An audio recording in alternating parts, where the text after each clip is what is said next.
Министер, добар ден. Каква е состојбата со мигрантите на јужната и на северната граница? Дали има зголемување на бројот и што можеме да очекуваме во следниот период и дали МВР, полицијата е подготвена да одговори на евентуално нов предизвик? Во однос на миграцијата и движењето на мигрантите низ територијата на Република Северна Македонија, сакам да ве информирам дека во септември месец предземавме дополнителни зајакнати мерки преку оперативни акции за спречувањето на миграцијата. Тоа резултираше со пат на мигранти кои што поминуваат низ државата, и тоа за повеќе од 40%. Секоја недела веќе бележиме пат и на обиди за преминување на државната граница. И тоа покажува дека ако имате активности во континуитет и ако сите сме ангажирани во тој поглед, навистина можеме да одговориме сериозно на ова појава на миграција. Така да тој тренд очекувам дека ќе продолжи понатаму.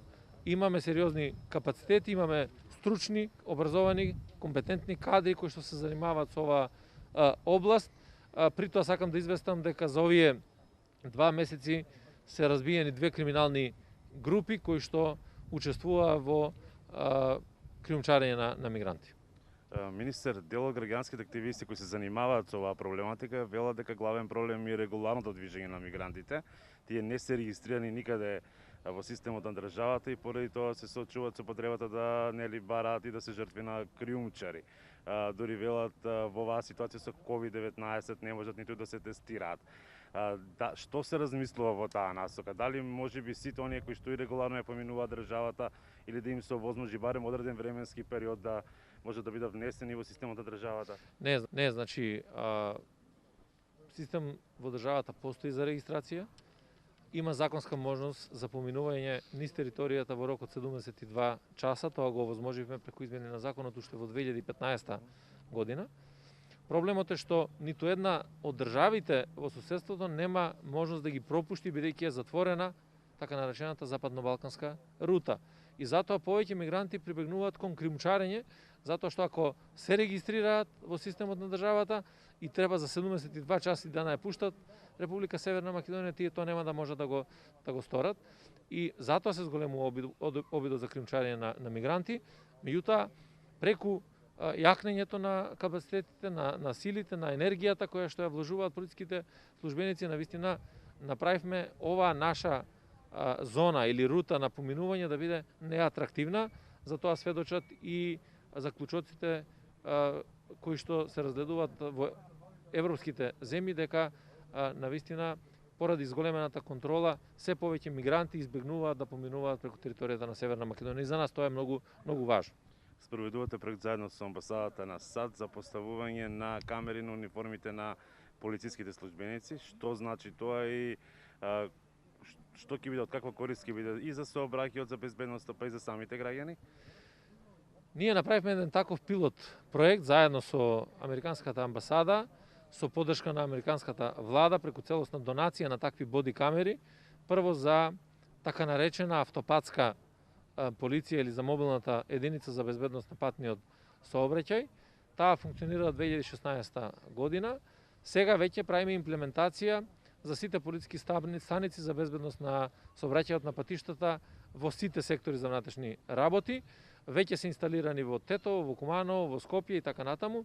Што значи користењето на боди камерите? Прво, значи навистина многу попрофесионално и со повисок интегритет однесување на полициските службеници, заради тоа што целокупната нивна активност преку боди камерите ќе биде забележена, снимена. Исто така е многу важно и за граѓаните. Значи, и односот на граѓаните и односот на полициските службеници се менува. Секако дека тука се создава една бариера за неможност од било како вид на корупција, која што е, тоа е еден од механизмите со кои што и ќе се бориме и понатаму, така да секаде каде што чувствуваме дека има потреба од такво нешто и во другите делови на Министерството за внатрешни работи ќе пристапиме кон една ваква активност. Министри, за крај, кој е вашиот став околу македонско-бугарскиот спор? Може ли да се дојде до решение во ситуација кога официјална Софија наметнува одредени непринципијални барања? До решение секогаш може да се дојде и нема доаѓање до решение на ниеден друг начин освен преку диалог. Значи мора да седнеме, да разговараме. Разговорите треба да бидат на основа на аргументи и на принципиелност. Значи, секој од државите мора да си го сочува своето достоинство. За нас е сосема јасно кои се линиите по кои што ние можеме да водиме било какви преговори. Значи, не може да се преговара за македонскиот јазик, не може да се преговара за македонскиот идентитет и тоа е нешто што е свето, што е право на самоопределување на секој народ, па и на македонскиот народ и на македонската држава. Меѓутоа, дали вреди да направиме обиди со кои што ќе направиме чекори за иднината? Апсолутно да. И затоа не треба да бидеме закопани во, би рекол, историјата.